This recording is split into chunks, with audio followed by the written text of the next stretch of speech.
chef and naturopathic doctor, yoga instructor.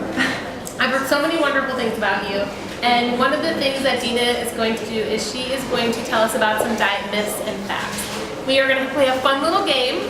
We're going to show a statement, and you're going to have to tell us whether it is a myth or fact. The first myth is who out there thinks that coffee helps you lose weight? Fact or myth? I think this was just a recent Dr. Oz show. You know, coffee, unfortunately, does not help us lose weight. If anything, it hinders us from losing weight because it actually prohibits our metabolic rate. So we can actually get what's called metabolic syndrome, where our metabolism becomes more sluggish and slow. It's a faux jump start, right? Which is why we feel that rush. It's a heavy burden on the kidneys and adrenals, eventually burning those out. So eventually what would happen is your metabolism would become slower and slower and more sluggish, and you wouldn't be able to work as efficiently as we'd like to. Now, is green tea the same way? Is that considered the same? No, green tea is a wonderful antioxidant, and I always switch all of my patients from coffee, and even when they say decaf, how about decaf?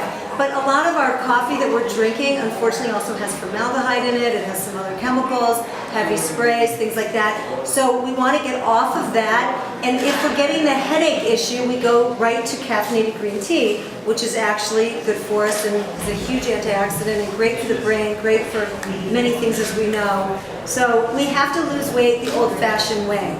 Okay, so you mentioned, so that's what I'm hearing again and again. So you mentioned also metabolism, and you mentioned coffee depressing it. We heard about coconut oil. What are a couple other natural ways to boost our metabolism? Well, pumping the lymphatic system, so keeping our bodies moving and going, the synovial fluid constantly going, and doing it, like I said, the old-fashioned way, which is the breathing, belly breathing, pumping, speed walking, anything like that where you're really pumping your whole lymphatic system, which is a huge part of our immune system. Oils, good quality oils and fats, like she had said. So that's always a great way to speed up metabolism. And also when people say to me, oh no, I don't want to do, nuts and avocados and it's too fattening, all those things are the good fats that we actually need. The other thing is good quality carbohydrates. Speaking of, we have time for one more quick myth or fact. Tell us, does pasta make you fat? Well, everybody's as unique as their fingerprint. It's not one size fits all. So you really need to look at what blood type we are, from whence you came, where's your ancestry, where are you living now, are you living in 0-degree weather. Our ancestors used to make pasta, obviously, and bread that didn't hold together. It would fall apart after a day or two.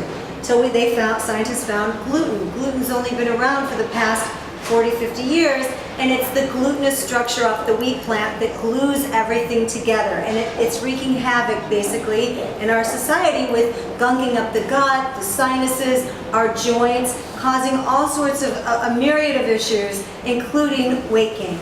So I do a brown rice pasta that I love. Tinchiata pasta is my favorite.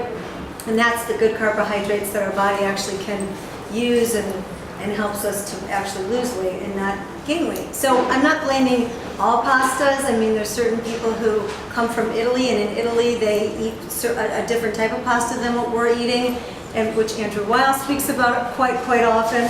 But it's a much deeper subject. But that's the basic premise on pasta. So now we're out of time, unfortunately. We can sit here and talk forever. Forever. If people want to hear more about you, where do they go? www.Denas Healthy U, DENAS, healthy, and the letter U, like university.com. Good, and we'll also have a link to that on our website. So thank you so much for coming today. Thank you for having me. It was a pleasure having you. Let's get rid of this.